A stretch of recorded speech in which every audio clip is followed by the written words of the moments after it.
Fixing my hair, checking my lighting, my shirt ready before the people come on. This is how we do it, right? You gotta. At one time I was at a modeling event and I was fixing my hair, like right before we were going to go on stage. And this girl says to me, "Boy, you spend a lot of time worried about your look." And I was like, "We're at a modeling event. What are you supposed to do?" So I couldn't understand that. It's like, one thing I've learned is that you know what? I'm going to get to that. I'm going to get to one thing I've learned. We'll get right to it in just a moment. Welcome to Coffee Breaks Thursdays with Jason Zalakis. I'm your host, Jason Zalakis. This is a special edition of Coffee Breaks Thursdays. We're bringing it to you on Saturday, 9/11. And as you can imagine, it's a special show today.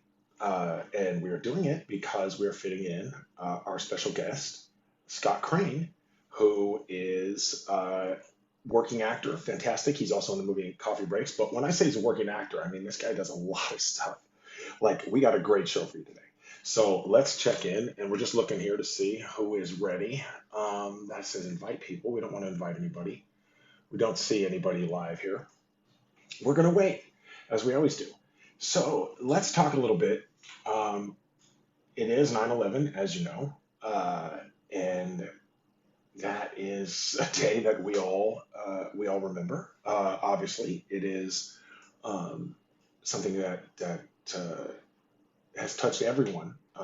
That certainly anyone of our generation or anyone of my generation, I guess you should say, I don't know what generation you guys are, but you guys are all over the map. So as 9/11 as a big thing, I decided to talk a little bit about that today, and we'll see. I'm going to keep checking in here and see if we can get our guest on. We don't have any viewers yet. Let me see if I can get our guest. I'm going to see if I can send him a quick invite to perhaps. Where did he go? I just saw his name come up and then it removed him from my list. So let's see here. There he is. Invite.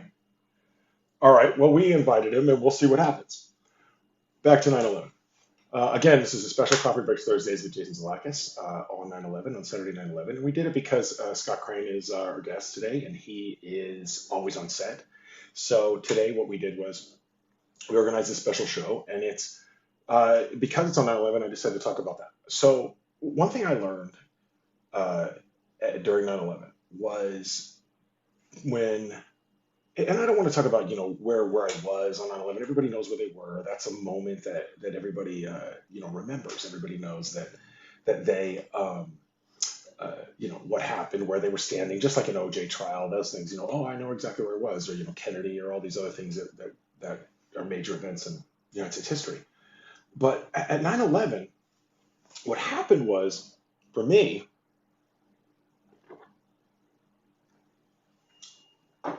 what happened for me was after the events of 9/11 happened, and um, people were poor wireless connection. My broadcast, now my broadcast is falling. Wireless connection. I was in the middle of a story. Let's see if we can get anybody on here. Where are the guests? We've sent an invite. Waiting here to see. Uh, Waiting here for our guest to come on. Anyway, 9/11. After when what happened is people who survived, they came out from the buildings and they said, all I could think of was my family. My family is what got me through the moment. I could think of, my children, or, I thought of my mom, or whatever the case might be, that their family was what got them through the moment. And so I didn't hear anyone come out and say they thought working more was their what they wanted to do in life. Like they were like, there for their job, but then they didn't. What's the word I'm looking for? They even though they were there for their job, they they it wasn't their purpose in life. Like they were like, it didn't, they were like, I thought of my family. And so nobody thought, man, I wish I went to more company. I wish, wow, after 9/11, boy, I wish I'd spent more time at work. Nobody said that. Nobody said, I really hope that spending more time at work is what I can do. And so when people said their family, and I heard it over and over and over and over on all these interviews from 9/11. And I heard that, those things. And so I thought to myself, man, I'm not going to make work a priority anymore. I just am not. And I don't mean acting, because this is before I was an actor. This is 20 years ago, as we know. And so I got sirens going off. Los Angeles is wild. We're coming to you live from Los Angeles, Coffee Breaks Thursdays with Jason Zalakis. It's a special edition on Saturday. Waiting for our guest, Scott Crane, to join. Waiting for anyone to join today. I know on Saturday, we do these special edition shows, and Saturdays people are busy. But we're trying to do it for you. We're trying to do it so that everyone can watch the show and everyone can be included. So let's see what happens here. We don't have anybody coming on. We don't have anything going on here. Pretty soon we're going to see. I don't know if Warren, you're there, producer Warren Madden, if he can get Scott Crane in, or we send him an invite, but we're going to see what happens. Anyway, back to 9/11. Scott Crane is watching. He's trying to join on. I see him. Scott, if you're there. I see you, and I sent you a invite to be on the show. And also, you can. I don't know how to do it. That's the problem. Is I only host the show. I never come on it. So Warren is the producer. He's supposed to know that technological stuff, but he's always like, I got to get my daughter to help. So anyway, my point is after 9/11, and I'm going to talk about that a little more. But while Warren gets everybody, while Scott gets ready to join, and Scott is here. He's getting ready to come on, and so that's wonderful. But the thing about 9/11 is people said nobody came out and said, "Man, I wish I spent more time at work." And so for me, I took a note of that. It's not that I don't want to work. It's that I don't want it to become the most important thing in my life. And acting is so important. Like, if it's not the most important thing in your life, you're not going to get hired. So it becomes a difficult balance where how do I become this actor and at the same time, make sure I have time for my family and those things. And acting is like any other job, right? It's a contract job. I'm a contractor, so I get to choose, this project, that project, what I want to be on, what I don't want to be on. I get to do those things. Hey there to our fans from overseas. Appreciate you guys watching. I like to shout you guys every week. You guys from overseas, man, you make me happy. I can't even imagine. You're in another country. You're watching me live. You love it. I see you want to be in my video. Unfortunately, I can't do that. The producers have a thing against allowing unapproved already. Pre-approved. They have to be pre-approved guests. Let's put it that way. Not unapproved. The guests have to be pre-screened. But Eddie, thank you for shouting out there. Appreciate that. So from the other side of the planet, we are still trying to. I can't find the join button or the invite, but I'm watching. Scott, I appreciate you watching, but I got to get you live, buddy. Hey there, my brother. I appreciate, again, all the fans. Everybody, thanks for coming out on this Saturday on 9/11, for being here with us. So let's keep it moving. Let's see if we can get Scott on here. I know he wants to be here. There he is. I can't add him. Going back to this one. Okay, see, it says I sent an invite, but I don't know what to do. It's got to be something on your end, Scott, because I'm at a loss here. Once I send the invite, where does that invite go, you guys? Does anybody know where that invite goes? When you get invited to be on a Facebook Live, does it go to it goes to your little bell, your notifications. Thank you. Notifications, it goes there and it says, you've been invited to join Jason Zalakis. Did you look in Scott doesn't see the invite. Warren, how does he ask to be in the video?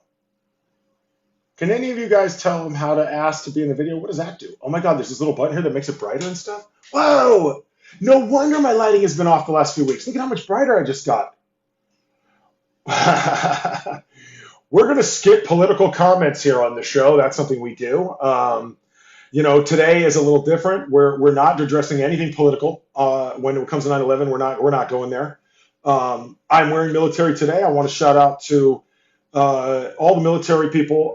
I realize a lot of 9/11 is firefighters, policemen, and first responders. Thank you to everybody involved. But I want to tell you that the military who came to the aid, stepped in, you guys, and that's why I'm wearing this. For my father was in the military. I was not. My brother was. My brother was in the Navy. but my father was in the Air Force, and so this is my father's actual Air Force patch, and I sewed it on this cool jacket I bought at the flea market when I was like, I don't know, 10 years old. And there's a green icon to request to join in live. Our backup guest is on the show, Scott. Uh-oh. No, I'm just so Scott Crane, you can send an invite. Okay, so Warren made it so Scott's can send an invite. See, the producer. That's why Warren Madden is the producer of our show. Anyway, moving on. I bought this camouflage jacket at the flea market, and I wear it. I wear it sometimes, and I've been wearing it. And then the thing is, I just never got rid of it. And then as an actor, I started using it, and my dad had this patch. Well, actually, I guess it was before I became an actor, but my dad had this patch, and I decided, hey, I'd sew it on here. And it looks like it belongs, but if you know you were in the military, you know the patch isn't blue. The blue one is for the Air Force. So that's why I'm wearing it, though. And I've actually worn it on screen. I wore it. I wear it sometimes. I play a homeless veteran, and I bring this with me. But it actually, my dad's name tag actually appears in the very first movie I did for a company called Illumably, which makes like Darman type videos. And the movie I did for them was something along the lines of, I think it was Girlfriend Doesn't Appreciate Me or Wife Doesn't Appreciate Me. I'm not really sure. I can't remember the script, but I wore it on stage, on screen, anyway, for my father. So, gonna try here and see if we can get Scott Crane on board. The invite is still sent out there. We're gonna wait for Scott to try. There's not more I can do here.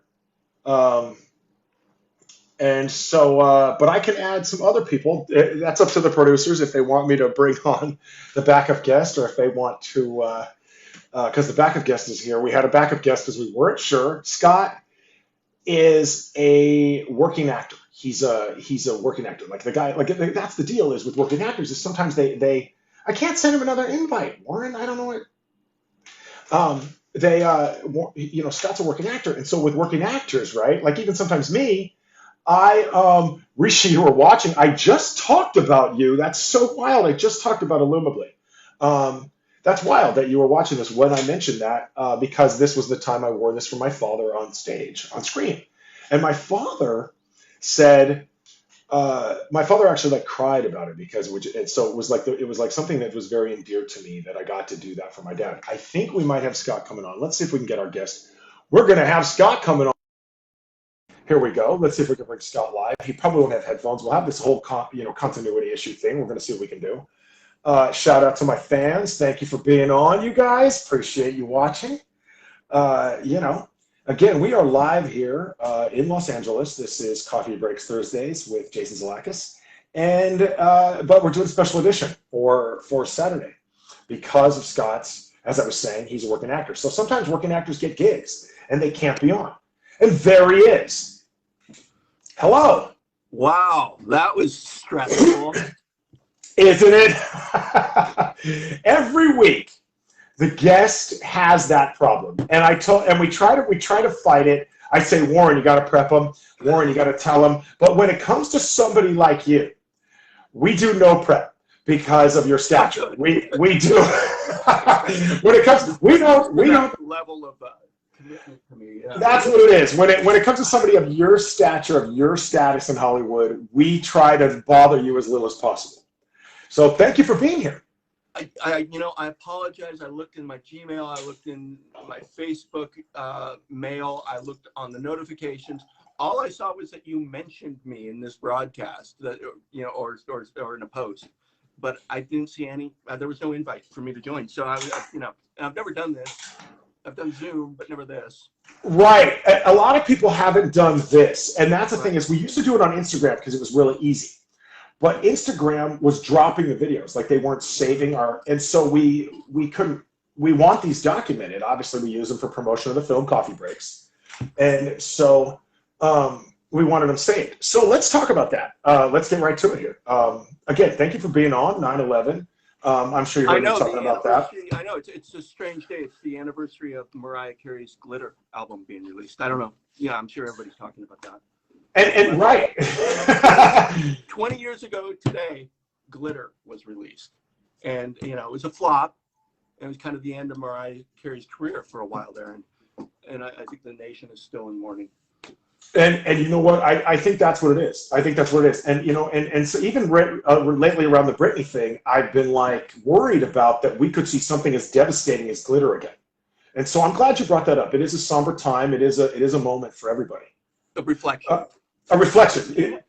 For 15 years straight, leading up to 2009, 2001, Mariah Carey had the #1 song of the year for 15 years straight.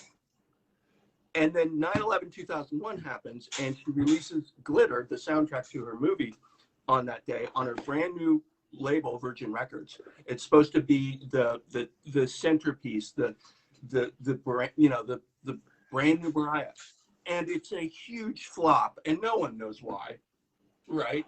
Right. And everybody's been in shock ever since then. The whole world changed. That's what I was on my way to the store to buy it. And then I was like, oh my God, planes? I better not go. And so I just ended up not buying it. That was probably why, the sales. That whole other.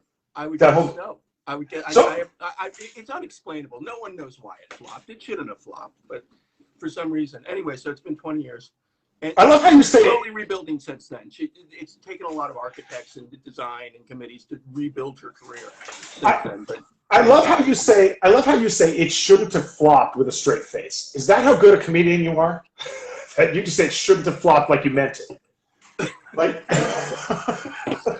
well, I mean, the thing that was Mariah Carey can't flop. Of course, that's right. Eventually flops. I mean, Michael Jackson's final album was a flop.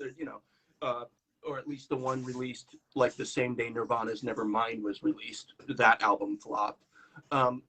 Everyone eventually flops, but Mariah Carey had a 15-year winning streak.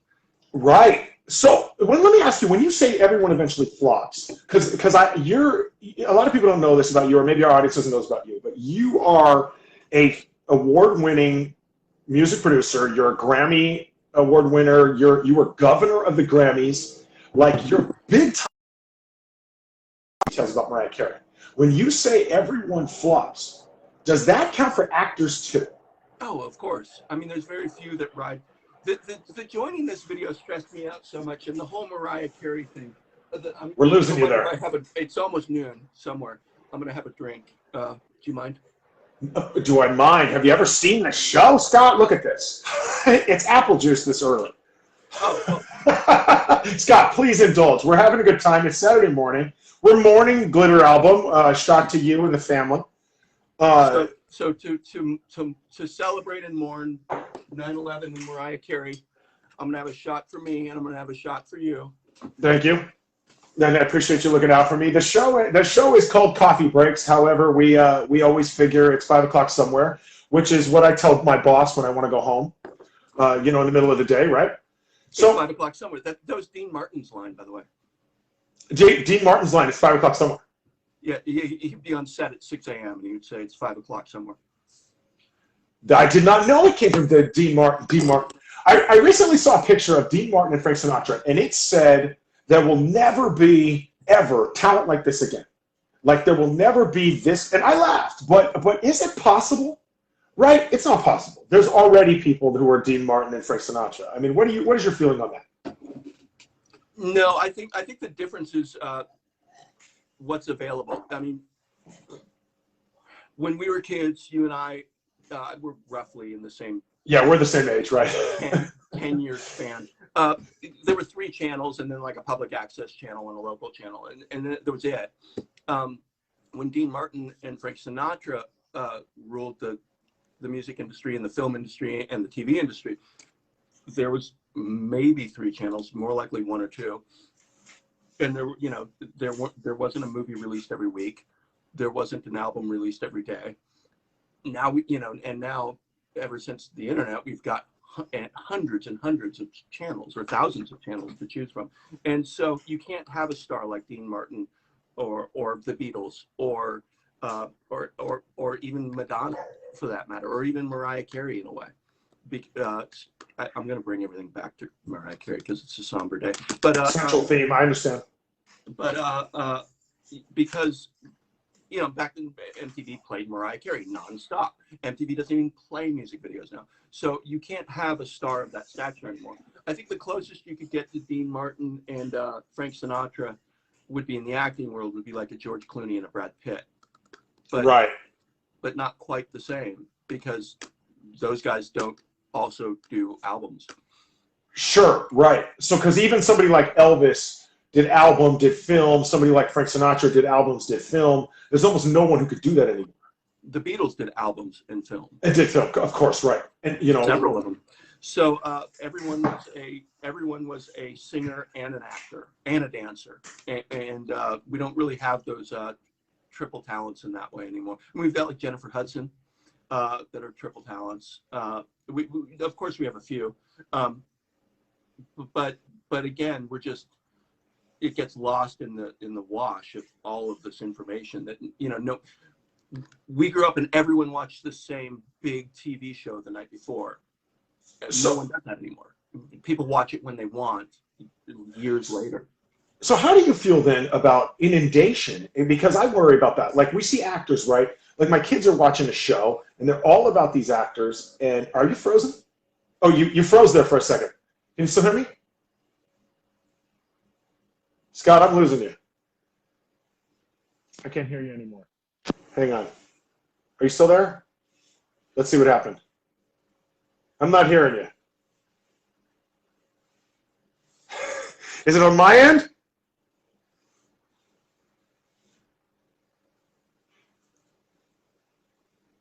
You guys, if you're watching, tell me if you can hear me, if you can hear Scott. Tell us what's going on out there. Scott looks like he's losing his video, you guys. We're going to see what happens here. What is happening? Another Coffee Breaks Thursday with Jason Zalakis. Technical difficulty moment. We have these on the show every week. And this is a special Saturday edition. It is Coffee Breaks Thursdays with Jason Zalakis, special Saturday edition with our guest Scott Crane, who may or may not have just disconnected. I'm not really sure. But we're going on. And if you're out there, can you chat? Let me know. Can you hear me? Let me know who's watching. Did I lose the video? Is the show over? What is happening out there? Can anyone see me? Okay, so we're here. We're talking about, of course, because I can still see my video. So I'm assuming this is working. I have no idea. Let's see what happens if we do that. No. Trying to keep Scott in the picture. Don't know what's going on. Can anybody tell me if you can hear me? I'm losing my video, and I'm not sure if there's any. Let's see, Scott. I think we lost Scott. Approve. They're already on camera, so let's continue without him, and then let's try to bring him on. Approve. We're going to try to bring him back on. Let's see what happens. I approved it. Hey there. Approve. All right, we're trying to bring Scott Crane back on. He's back. I can hear you again. And now he's got shades on. I don't know. It's so bright. Your future is so bright. A call came in and it stopped your video feed right in the middle of you listing my resume, and I was really excited to hear about my resume, and that's the part that I was most excited to hear about, of course. And then the call came in and it interrupted your audio, and then it turned off your sound. I didn't even accept the call. I, of course, refused the call, and then all of a sudden, haywire, mayhem. And well, we're back on. That's okay. Coffee Breaks Thursday with Jason Zalakis. Figure this nightmare out. Hey, it's all good. Actually, I kind of liked it. I kind of liked you went away and then you came back with shades on. It was kind of like cool. It was kind of like a different character. I was gonna be re-interviewing you. So let's talk before the producers always get on me if I don't mention Coffee Breaks enough. So before I mention your illustrious resume, let's talk about your in Coffee Breaks the film, which is what brought us together, which is why we're friends. So. And now we're seeing sort of your video is sort of like tilted a little high. Is it possible we can get a lower video to see the bottom half of you here? Is it possible we can tilt you down a tiny bit? There we go. Perfect. There we go. Much better. Thank you. So your character in Coffee Breaks, what I want to know is how did you come to be involved in Coffee Breaks? I always love the question of how does an actor, specifically if somebody of your notoriety, how do you get to be involved in a project like this? Pretty much the same way I get to be involved in any project I'm in, which is someone who knows me or knows my work, or that I know reaches out and asks me to join. And Warren Madden is actually how I got involved in the Coffee Breaks. He told me about the script and the project, and it sounded great. And I said, well, yeah, send it to me and I'll read it and I'll check it out. And you know, it's a great script. And those are rare. Those are so rare. You know, 99% of the scripts I read, well, 99% of the scripts are unreadable. So it's true. Yeah. I mean, No, you're right. You're right.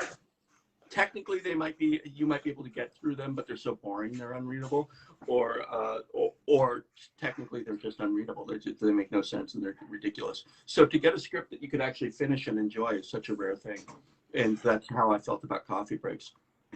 That's amazing. You know, me too. I felt the same way. And of course, written by Tracy Simpson. I want to shout out, written by Tracy Simpson. Warren Madden is the producer of this show. And so also how I got involved in the film, he said, hey, do you want to audition for it? And I did and was cast. So that's how this started, was I'm in the film. And so then they were like, hey, do you want to be in an interview? And I said, yeah. And then, you know, then they said, well, you're good at it. How about you do the interviews? So here I am. So, well, I have a question for you. A quick yeah. question for you. I joined late in the process, I think, of casting and production and whatnot, or pre-production. How long has this been going on? The script is so developed and refined. I'm just wondering how long, and I don't know the answer, how long has this project been in development? Right. So I actually don't know that. Right. So I believe it's a couple of years. And when I came on board, I was under the impression the project was funded. I was under the impression the project was going. and you know, how they hooked me was they said, listen, there's Jesse Heyman, there's John Lair, you know, the Geico Caveman, you know, they said Celine Alva, like, you know, all these huge actors. And I said, well, yeah. And so, you know, I auditioned, and then they go, well, we're still casting, we're still in development. And I went, oh, but then they tell me, well, we're talking to Amazon and we're talking to these things, and there's a development for a series. So the truth is, I don't know how long it's been in process, but I thought it was further along than it is. And now it's come a lot further. So I think they're almost near like pitch full funding stage. So hopefully, you know, John and I have talked about that. John Lair, the Geico Caveman, of course, we've talked about how they're going about pitching and things. And of course, you know, movies in development, you just never know, as you know. So, you know, hopefully with people like you attached, people like John Lair attached, that'll get us some notoriety. I'm worried I'm the star of the film, so I worry that they're going to say, hey, you're not the guy, you know. Oh, well, that's, even if you're not the star of the film, every actor worries about that until you have to worry about that until you get the paycheck, really. And that's what it is, you know. And, right. And even then, you have to worry about it until it's released and on screen, because there's been so many movies where an actor is cast, they're paid, and the movie comes out and they're not in it. Eric Stoltz, Back to the Future, best example of that. You know. That's great. That's a great example. Dude literally shot scenes. You know, he got removed after they filmed even. I don't think they finished filming, though. I think they only did a few weeks on that. No, only a few weeks, right. Yeah, a couple of months or something. But I mean, I can't remember what it was, but there was some major movie, like a tentpole type of movie, like Suicide Squad or something. It's not Suicide Squad, but something like that, where all these scenes were filmed. Oh, it was actually Once Upon a Time in California. And there's a credit on there that's for a major actor, can't remember who. I think Tim Roth, actually. I think it says Tim Roth unused. That's the credit. And wow. Like, if I was him, I would have been like, just don't put me in the credits. Right. If you cut me out of the movie, don't even bother, right? Right. So his credit is unused, which is like the worst credit you could ask for. Right. Because who knows the reason why it's unused? It's probably not Tim Roth. It's probably the scene didn't play well or didn't pass the editing. I would assume it's not Tim Roth. That dude's a genius, right? So right. I feel you, right? Like, so let's go back a little bit. I do want to delve into your illustrious resume. You talked about 3 channels at home, and you know that Dean Martin and those guys could only be because there wasn't an album every week and there wasn't that kind of stuff. But your dad, of course, and a lot of people I'm sure talked to you about this, but your parents actually were both on Hogan's Heroes. Yes. And your dad was the star. Yes. And so you grow up with a dad who is one of those figures, who's one of those iconic. And obviously, maybe not Dean Martin, right? How many of those? What, five of them? No, So but like in the golden age of television, yeah. Again, there were three channels, and so you would have uh, Gomer Pyle, Lucy, and Hogan's on, basically at the same time. And exactly. So what's that like for you? You're born in Santa Monica. You live in Hollywood. What's that like for you growing up? I've always wanted to ask this question. Like, you're a child of a star, of an idol at the time. well, at the time, I was, when I was born, his career was already, taken off. Hogan's was going, and you just don't know any different. I mean, it's a boring answer, but the truth is, it's whether your dad is a garbage collector or a school principal or a politician or the mayor of your town or whatever it is. That's just the way life is. And then the people that your parents associate with are usually in the same field, and so you just assume that's what everyone does growing up. Like, it wasn't until much later, like in my teenage years, that I realized, or just preteen years, that I realized that, oh, that's not how the world is. Most people don't work in Hollywood. Most people aren't on TV. So, I mean, my neighbor was Archie Bunker, Carol O'Connor. My other neighbor was Leonard Nimoy, Spock, and my best friend was Sean Astin and Mackenzie Astin, but both best friends, I should say, who were John Astin from the Addams Family, and Patty Duke Astin was their mother. You know, obviously Oscar Wilde. Unreal, dude. So Unreal. I mean, that's just the social circle, and so that's just what people do, and you don't really think about it. So how does that break down over time? People they become unfamous, like, or how does, you know what I mean? Like, you live in this sort of, like, I mean, you literally live the Patty Duke show. You're like living it. She's there. Like, so how does, you know what I mean? How does that sort of, like, people just move away? Or I know how my neighborhood disintegrated as a child, right? But, like, you guys are all Hollywood stars. What happens to Hollywood stars? Do they eventually say, John Astin, he moves away, he goes, look, I'm going to do Addams Family, and your dad goes, well, I can't associate with somebody like that? I mean, how does that work? How does the neighborhood disintegrate? How do Hollywood stars, you always hear, well, these guys were my neighbors or whatever, but like what happens to your neighborhood? People just move away? People become, they can't afford the neighborhood anymore? Like what happens? That's such an interesting question. I've never really thought about it. I still go back to my neighborhood every once in a while just to trip down memory lane. And the houses are all the same for the most part. But the people who live there are very different. It's not really a stars neighborhood anymore. It's more of a doctors and lawyers neighborhood. I have no idea why, but I think careers go away. I think divorces happen, families split apart, people downsize. It's Clark Gable who there's a great story. There was a young upcoming actor in Hollywood, and he was on the some studio lot, and he saw his icon, his idol, Clark Gable, on the studio lot. Obviously an old story, and he was a working actor too, and I said, Mr. Gable, I'm such a fan. What advice could you give to somebody who's up and coming in the business, who's just has their foot in but is just getting going? And Clark thought for a second and said, buy the smaller house. Buy a smaller house. Buy the smaller house. Okay, so that's it.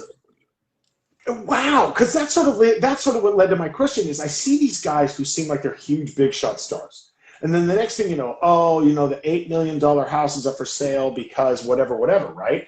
And so, like, you guys all live in this neighborhood, but I guess it's a modest neighborhood. Well, I mean, not if it's doctors and lawyers in Southern California. It's obviously not a modest neighborhood here, but I mean, it's not, these giant glass mansions we're used to seeing as Hollywood.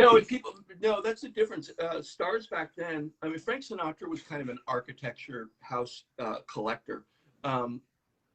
He has several famous houses that he owned in Palm Springs and in Beverly Hills. But people back then bought more modest houses, even with Clark Gable's advice of buy the smaller house. the houses weren't the monstrosities that they are today. Like Eddie Murphy's house is 20,000 square feet. That size of house didn't exist then, unless it was Hearst Castle or something. Okay. You know what I mean? I think the types of houses that you see in fairly well-off suburbs these days that are like 4,000 or 5,000 square feet, every house is identical. They're all McMansions in a way. They're all 4,000 or 5,000 square feet. They all have the same kitchen. They all have the same floor plan.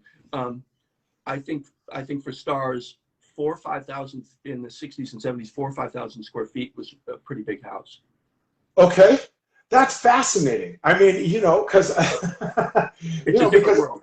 Right, because I don't think anyone really, you know, who has a glimpse into that? I mean, your glimpse into that is pretty rare. So you've been on, I think you've been on Howard Stern, you've been on Opie and Anthony, I mean, Tom and Bob, or Bob and Tom. I mean, you've been on like every great, like all these great radio shows. You've been in Vanity Fair, Hollywood Reporter, USA Today. I mean, like you're truly a legend. You also run your own radio show. Is that still? You did? Okay, so tell us. You Shaken Not Stirred or Johnny and Scotty? What do you got? Both? There were tell us. Radio shows running at the same time.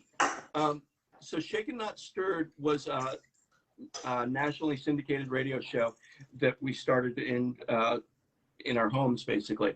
And you know, it was a lot like a band project in a way. It was two friends from high school and middle school getting together and deciding to do a radio show, much like this, I guess, but with no station and no outlet. There wasn't a way to Facebook broadcast live or Zoom or YouTube or anything like that.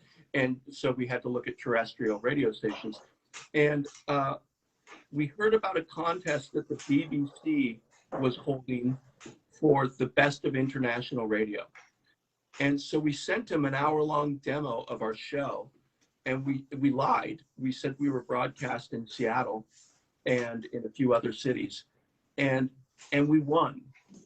And we won the BBC Radio 4 Best of International Radio contest. And then our hour-long show was broadcast one day in 200 countries. And that was the first time we'd ever been on the air because we lied about our resume. Wow. And that story wound up getting a lot of press, that the best radio show in the world is not on the radio. And all of a sudden we had at least one station, and very quickly 7 stations, and so on and so forth.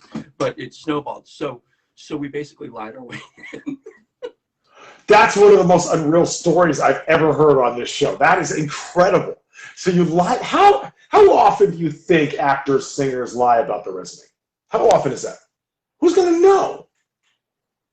I mean, yeah, I think everyone pads their resume a little bit, but I don't know how often actors lie about their credits, because that is pretty easy to check. You can just go to IMDb. And also your reel is supposed to show your credits that you're claiming. Right, like if you say you're on Law and Order, you should have a clip of it in your reel, exactly. I would think that would be in your reel. right. IMDb would recognize that you were a guest star on there. So it's kind of harder for actors, I think, to lie about it. But I think most people do lie about their resumes. And, you know, I really want to show you something. Can you just stretch time for a second for like... Absolutely. Absolutely. I really want to show you something. Show us anything you want. I can do anything you want. See, he knows radio, he knows TV. He goes, dude, can you stretch time? He knows that we're working on a time constraint. I love it. I love it. The other guests are like, how do I do this? But he understands real television. With Coffee Breaks Thursdays here with Jason Zalakis. We are live Saturday special edition with our special guest, Scott Crane. We did this especially for him because he is a working actor, and we try to fit working actors, of course, on the show. I All right, Scott. realize that you only broadcast on Thursdays, and that this is a special Saturday edition. So I had no idea that you were making accommodations for me. It is. It is. No, you always broadcast on Saturdays. Okay. So. No, and other people ask us to do it, and we say no. We say no. Sorry. You know, but for you, we decided to do it. I mean, it was just a matter of scheduling. So I'm full-time employed on Days of Our Lives, and I never know my schedule until the night before. And even then, I might have an idea of when our scenes will be filmed the next day. Right. But So, you know, Days of Our Lives is something I want to get to, but show us what you want to show us first. because of the topic you brought up, I'd seen this picture, 20 years, 30 years ago, but I just found it last week in my garage. I never knew what happened to it. This is my mother. She was also a working actor. Can you see it? Yeah, hold it a little higher, a little higher. Dean Martin. You got to hold it a little back more. And Frank Sinatra. There they are. That's, of course, your mom played Hilda on Hogan's Heroes. Right. So is that where your parents met? Yes, that is where they met. She had just filmed this movie. It's called Marriage on the Rocks with Dean Martin and Frank Sinatra. And then she got cast as Hilda on Hogan's. And yeah, that is where they met. Started dating, I think, within the first few months of her being on the show. And then got married 5 years into the show and had me on the 6th year of the show. So Wow. I wasn't around for a lot of Hogan's. But you're like the baby of Hogan's Heroes. You're like baby Hogan. I guess so, yeah. I'm So, Hogan. no one's ever called you baby Hogan before, I suppose. Somebody tried to nickname me in like middle school Little Hogan for a while, and I rebelled against that. So Did you? So I shouldn't say it now. Then I understand. So Little Hogan. That sounds like a rapper name today. Right now, no, Lil Hogan, Lil, right? Dude, Lil Hogan. Okay. So what if you lied on your resume and said you were a rapper, Lil Hogan? That'd be pretty fresh. You might be the greatest undiscovered rapper. So, so let's talk about Days of Our Lives. You did bring that up, and of course, that's my mother's favorite part of the show. So let's talk about that. I mentioned my mom on the show constantly. Hi, Mom. Yeah, thank you for, and took my mother, Jason, I was great for material for you last week. Like, my mother called me after last week's episode, and she says, I was such good stuff for you to talk about. Like, my mother was very proud that I was making fun of her during the show. Oh. I mean, in jest. I don't make fun of my mother. I do a humor anyway. So you're on Days of Our Lives, and you're a regular on that show. Tell us about that. What's your part on that show? We don't know. Tell us. Well, it's nothing glamorous, but it's a steady paycheck. I'll tell you that much. And that's the rarest thing in Hollywood. All actors are freelance. Brad Pitt is freelance. He doesn't have a steady paycheck. Right. He makes plenty of money. I'm not worried about that. For once, I can stop worrying about Brad Pitt. But yeah, I know. But there is no guaranteed income for actors at all, and you never know when your next gig is going to happen. And unless you're on a big show like Friends or Cheers or Law and Order or something that runs for 20 years, there is no steady unemployment. Soap operas are a little different. Days of Our Lives is the longest running television show in history. And this is interesting. If you took every script of Days of Our Lives and put them back to back, it is also the longest narrative in human history. There's no story longer. So your parents auditioned for Days of Our Lives, is what you're telling us. No, the audio must be terrible. They did not audition, but... I was kidding. I'm saying since it's been around since then. It was a joke. But 1965 is when Hogan started, and that's also when Days of Our Lives started. So that kind of lines up. Wow. Theoretically, they could have auditioned. I meant it as a joke. I mean, talking about how old we are, but here's the thing. There are people on the show that were on the show in 1965. We have 90-year-old actors. Wow. Yeah, it's incredible. So my uncle is Eric Braeden, who is Victor Newman on Young and the Restless. He's the head of the family on Young and the Restless. And he has been on that show since 1977 or 78.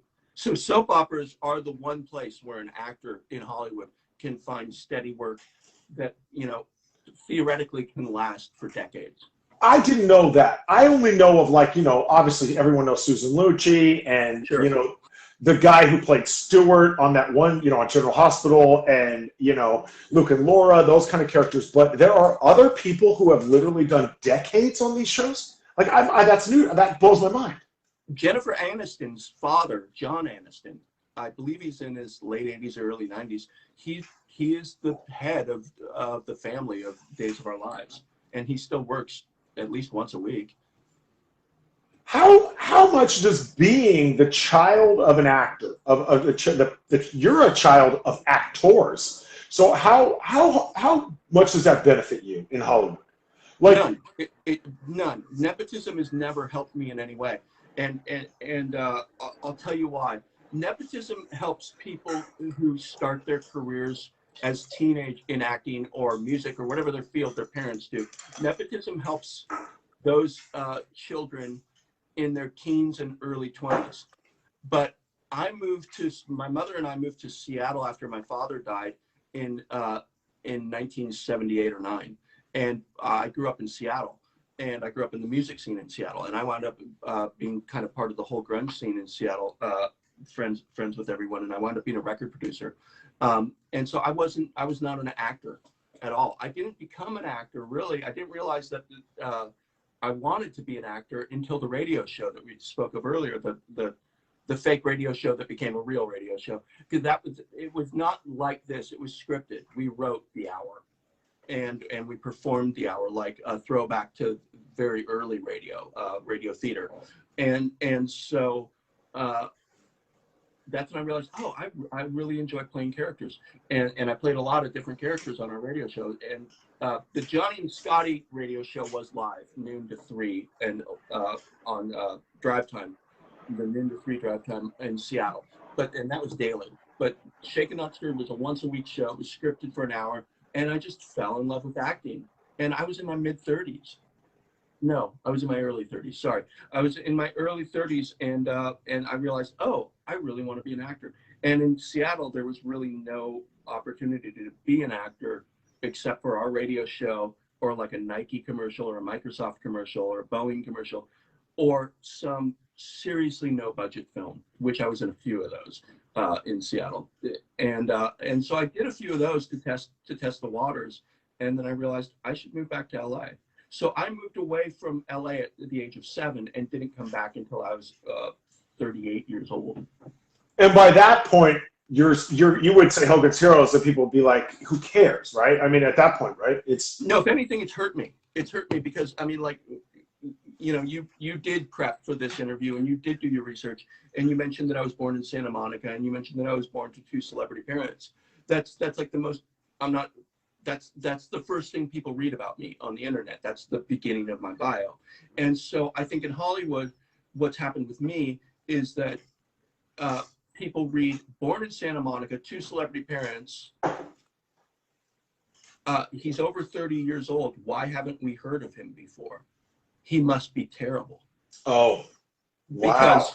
Because otherwise, we should have heard of him when he was, you know, Sean Astin's age and doing The Goonies, and Mackenzie Astin's age doing Facts of Life or One Day at a Time. Can't remember which show he was on. All these kids were child actors whose parents were famous actors. Right. When they started working, I was living in Seattle. So sure. So, and then I didn't come back until I was 38 years old. And so a lot of people were like, wow, what happened to those decades? I think a lot of people in Hollywood, in the business of it, were like, what happened to him during those decades? He just disappeared or was unemployable, or what was the story? And the story was, I was making albums in the grunge scene. Yeah. 2,000 miles away. That's remarkable that you would, because you just basically said, you know, I don't want to be an actor. And then later on you said, okay, now I do. And that sort of, they went, well, why weren't you the whole time? Like, you couldn't have made your own independent decision at that point. Like, I wanted to go and do other things. You know, it was either like, you should have chosen acting then, or, you know, is that, you know, like, yeah. It seems like a weird thing to say. I did some theater in Seattle when I was in school, like, but I was always cast as the woman. It was strange. I was Annie in 3rd grade, and I was Daisy Duke in 4th grade. And that was my 2 theater experiences, which were really the only thing that I had to compare it to at the time was Victor Victoria. And yeah, why does a 4th grader need Daisy Duke? What I know. What are you producing? What is it? You were doing a Dukes of Hazzard? Yeah, we did Dukes of Hazzard play for the school play, and we did Annie for the. Are you like a great? I mean, you're a great singer. No, I'm a terrible singer. I'm a terrible singer. So I had to lip sync the songs. They just played the record for the songs, and then all the lines I do. So you only produce music. You don't actually perform it. No, I'm a guitar player and a drummer, mostly guitar player. But I started drums and then moved to guitar.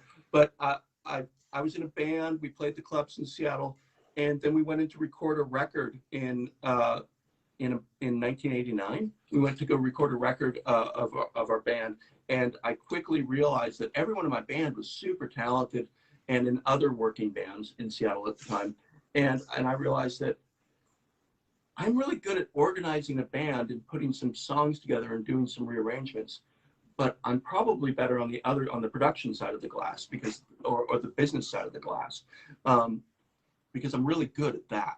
And I was working with such amazing musicians, and I just paled in comparison to them. But I had something that they didn't, which was as kind of an editor, I could arrange songs really well, and I could figure out, oh, this song needs a saxophone at the beginning or whatever, and whatever it happened to be, and it would be thoughts that other people wouldn't have, and usually those thoughts, like a saxophone to start the song out, would be kind of the iconic thing about the song. Like, oh yeah, that saxophone song, that's great. And so I was always able to find the hook, basically, and right. The hook.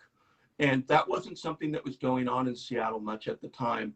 But I think it was growing up listening to a lot of Motown and stuff that I realized they started their songs with the chorus or the hook, as people say now, and then they would go to the verse. But like every Motown hit that you can think of starts with the chorus.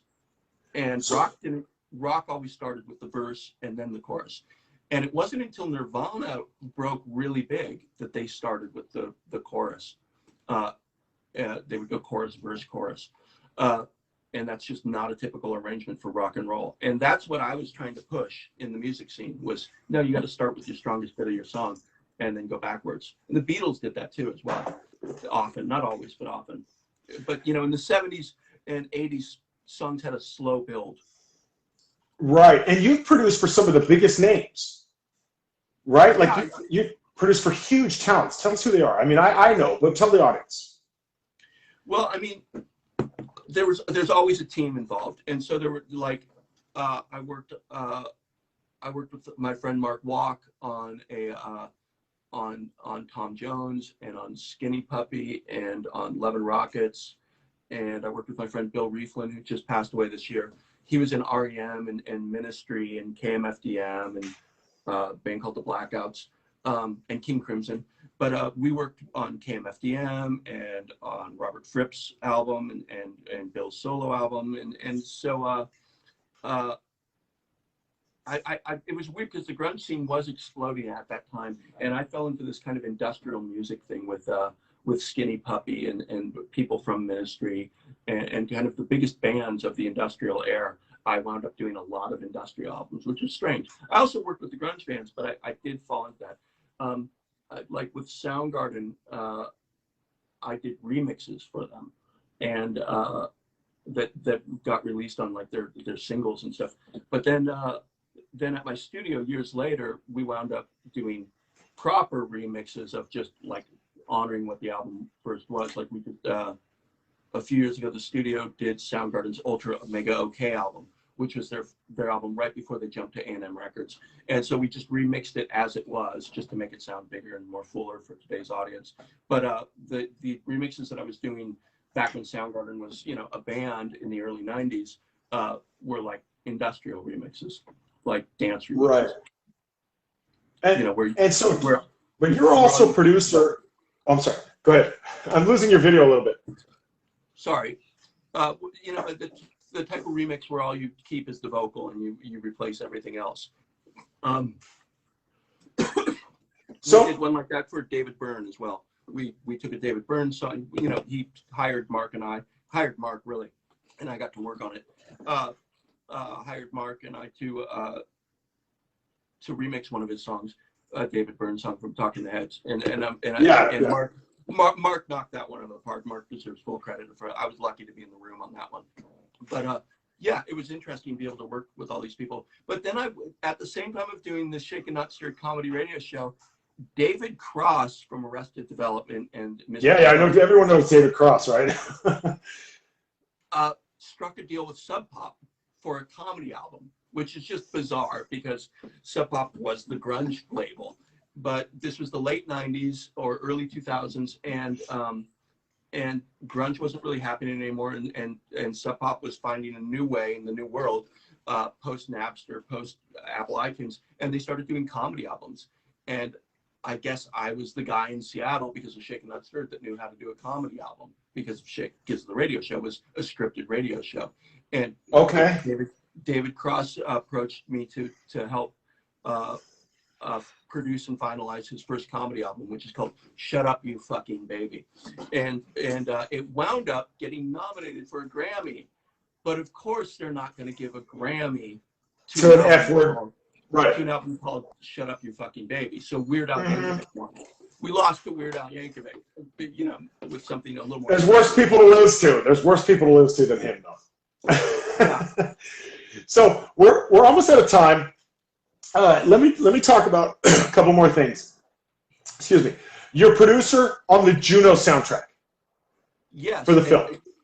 Yeah. So Jason Reitman, the director of that, found a young artist named Kimya Dawson, who was from Portland, actually.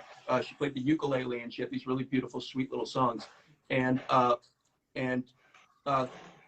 Jason booked my studio and booked me to help record those songs properly. And we wound up recording, I think, the only 10 original songs on the Juno soundtrack, which wound up, you could buy the Juno soundtrack at Starbucks. Like everywhere you went, the Juno soundtrack was available. And it wound up being the selling soundtrack since Titanic. And that was nominated and won a Grammy, and it won an Oscar. So yeah, that's pretty unreal. Yeah, otherwise the soundtrack it's all Kimya Dawson and then like a David Bowie song or another like classic song that they just bought the rights for. But all of the original music for the movie was Kimya Dawson and done with me producing it and at my studio in Seattle, and that was amazing experience. I remember working with her, and you know she was a young artist. She was really nervous, and she just had a baby, and in a recording studio. For those who don't know, there's the technical side of the recording studio is behind a big glass wall, and then the artist is in a different room, and they're completely sound separated. You can't hear each other without microphones and speakers, and so she was used to recording her own demos and music at home on like a little 4-track recorder and a microphone, and had never been in a real studio. And so now all of a sudden her newborn baby is stuck in this room with all these dudes that are like technical guys producing a record. And she's out in this other room, this huge recording room, all alone, and with big microphones looking at her. And it's a real looking glass for people, and it can make them very insecure. You got 20 people on the other side of the glass staring at you, and you're all alone on this huge stage, essentially. And for people who haven't done it before, it's really, really hard. And Jason was like, Jason Reitman, the director, was like, wow, the demos really captured something intimate, and we're not really getting that here. And I was like, well, yeah, it's not intimate. And she just had a baby, and her baby is in this room crying, and she's out there. Right. And so I said, let's just put the baby out there with her. The baby will be happy. She'll be comfortable. And we put the baby in the live room, they call it, the recording room, the live room with her. And I just said, hey, Kimya, sing to the baby. Don't sing through the microphone. And I just put the microphone between her and the baby. And that's the whole recording. And it was amazing. It was so intimate and so personal, because now she was singing for her baby instead of like a bunch of producers on the other side of the glass. And it was an amazing performance. And so you're talking about Jason Reitman. You're talking about, of course, the director of Ghostbusters Afterlife, the new picture that's coming out. Yes, well, his father directed Ghostbusters. Ivan Reitman, right. Yeah. So is there like a gang then of like children of Hollywood stars that you guys belong to? Are you guys like a member of a gang? Are you like childhood stars with attitude? Is that your deal? Don't mess with you. Right. We'll cut you. We'll cut you. Okay. So how close, everyone wants to know, how close is Dickie Roberts to a documentary for you? I don't know that reference. I'm sorry. Dickie Roberts, Child Star. It's played by David Spade, and it's a movie called Dickie Roberts, Child Star. Oh, And yes. he's a kid actor who got famous, and they, at the end of the movie, they have like Todd Bridges and Gary Coleman, a bunch of people and no, I'm just teasing. So, no, Todd Bridges or Gary Coleman. You know why you don't know Todd Bridges? You probably haven't gone to rehab. So anyway. I know who they are, of course.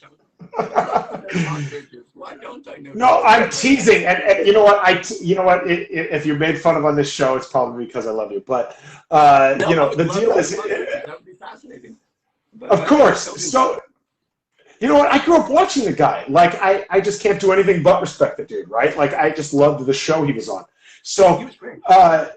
Anyway, you haven't seen that movie. It's called Dickie Roberts, Child Star, and it's about kid actors. I'm gonna check it out. It sounds fascinating. Again, I wasn't really a child actor, and I didn't live here then. I was right. Moved away at 7, so I didn't really grow up in that scene. And I never met Jason Reitman until he walked into my studio in Seattle. Right, as an adult. I didn't even know his resume. I wasn't right. following that world. It was after he left the studio that I realized who he was, that his father directed Ghostbusters, and what he directed, I think, Thank You for Smoking, or something like that. I can't remember his resume off the top of my head, but he has an amazing resume. And I didn't realize who he was at the time. He was just a guy who flew up from California that was involved with this movie. Sure.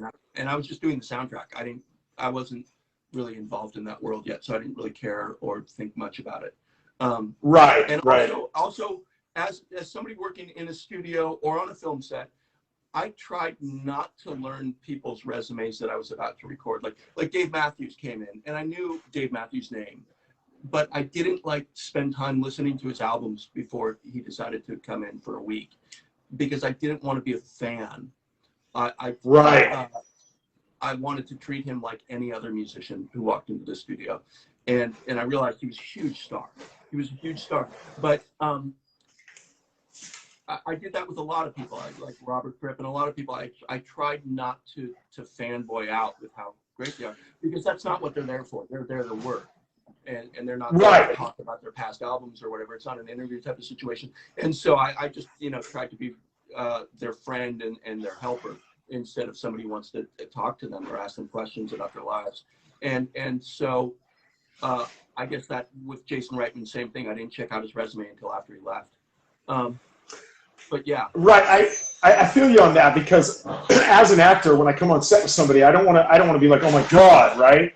But I feel you. Have you had that moment? Because one time I met Aaron Gray, and it was like I couldn't even control myself. As much as I wanted to play it cool, I was just like, oh my God, Aaron Gray. Like, I grew up so I couldn't even control it. Have you ever had that moment where you have to be like, I don't know how I'm gonna, I can't react, but even though you grew up around these iconic people, to us, to you, they're your neighbors. Have you had that moment? Yes, I've been starstruck, and it happened it's a funny story. So when you're on the books, you're going to be working with Tom Jones or with Soundgarden or whoever it happens to be, Dave Matthews. You're prepared to meet them, and so you're not surprised when they walk in. On a film set, same thing.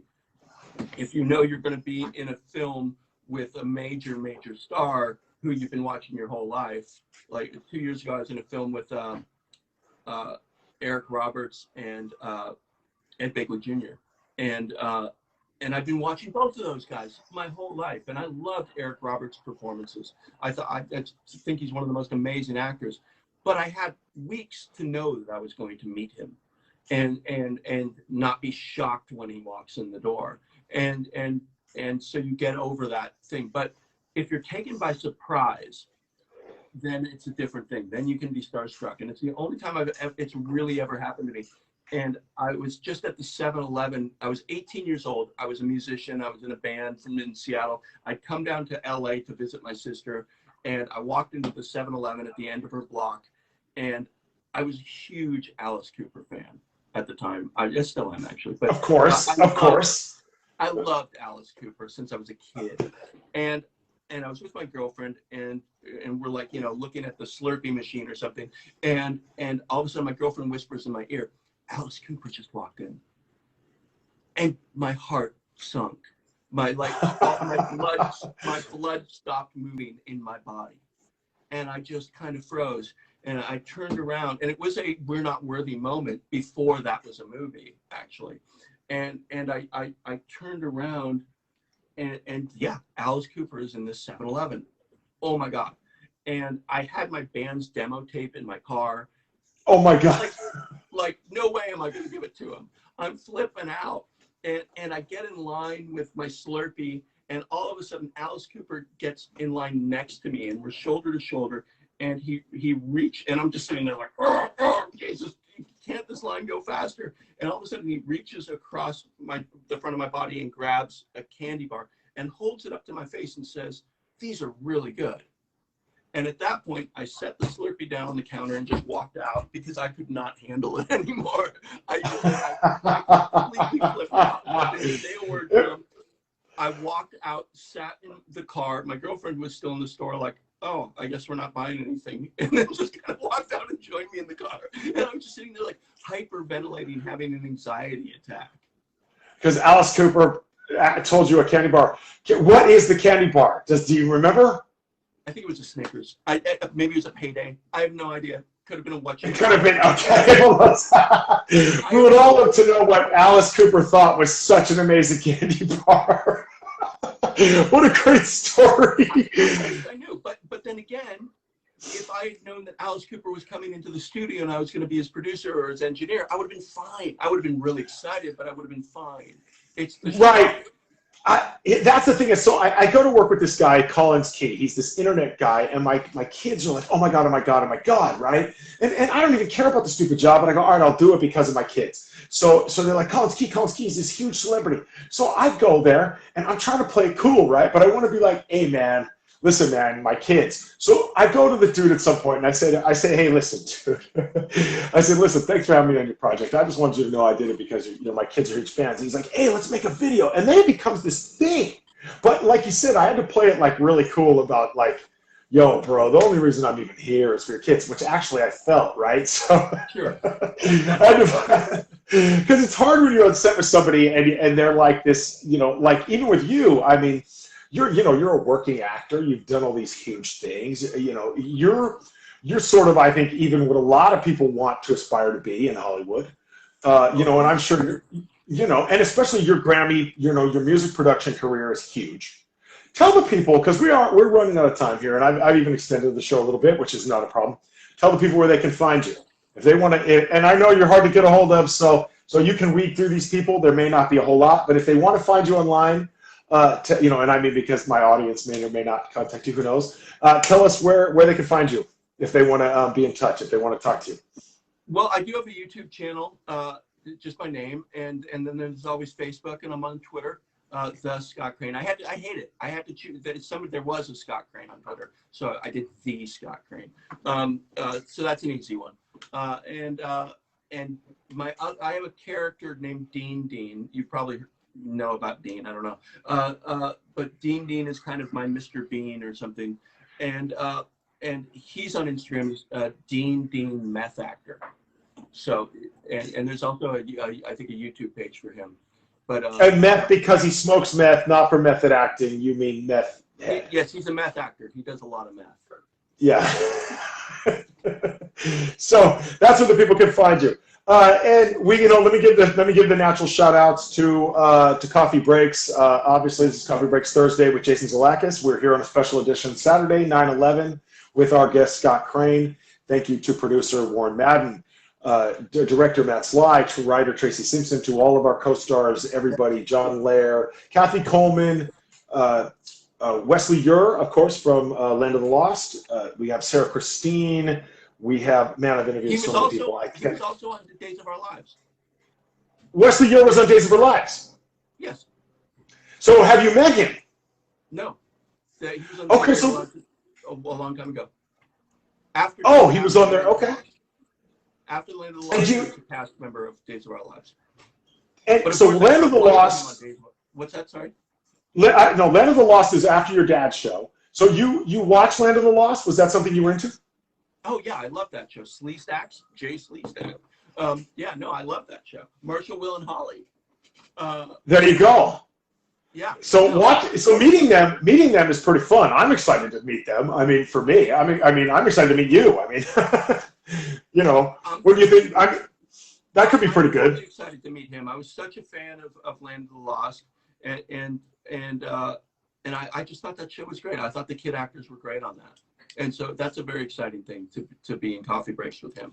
I hope to get to meet him. I don't thinking about the script, I don't think we have any scenes together, but hopefully. Right. You know, I don't know what day everybody shoots and what day they're not shooting. I'm told I'm on every day, so who knows, right? Like, so 9/11. Let's touch on that real quick. We talked a lot about acting today, but for 9/11, and we all know where we were. Do you have any takeaways from 9/11? Like I talked about earlier in the show, my takeaway was that people cared more about their family, obviously, than about their job, and what was important in life became clear to me. Do you have any takeaways from 9/11?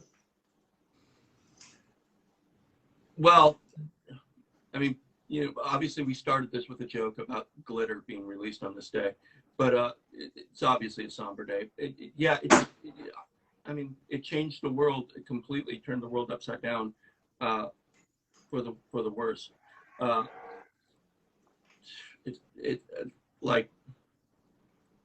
We were worried about Y2K before that, which is nothing, which is a blip, and nothing happened. There was no, ever since the end of Vietnam, we didn't have any huge national or worldwide tragedies, and it'd been a long time, so it'd been 20 years or more at the time of 9/11, and I think it was just such a shock to everyone.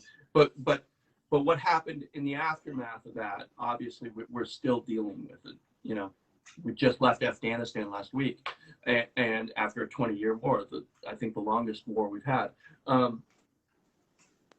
So it's very, our response to 9/11, I think, was horrible, and I don't know how we'll ever recover from it. But I also think it was something kind of destined to happen after the fall of the Soviet Union. I think the United States dragged the Soviet Union into a war in Afghanistan, and it broke the Soviet Union. It bankrupted the Soviet Union. And I think Putin, when he got out of the KGB and became the president or leader of the new Russia, realized he could do the same thing to us. And yeah, it's basically bankrupted and destroyed our country. One act, and we're still dropping bombs on people and still fighting, and it's very, very sad. Throughout our history, I looked into it once, and it was like sometime throughout our history, we've only, in the 200 years, we've only had something like 30 years without war. Like, we have predominantly, as a country, been at war somewhere. So I'm just thinking, it must be what we do. It must be part of I don't know why, but like you said, let me take a moment here. Are you still there? I might be losing you. You still there? Yeah, I'm still here.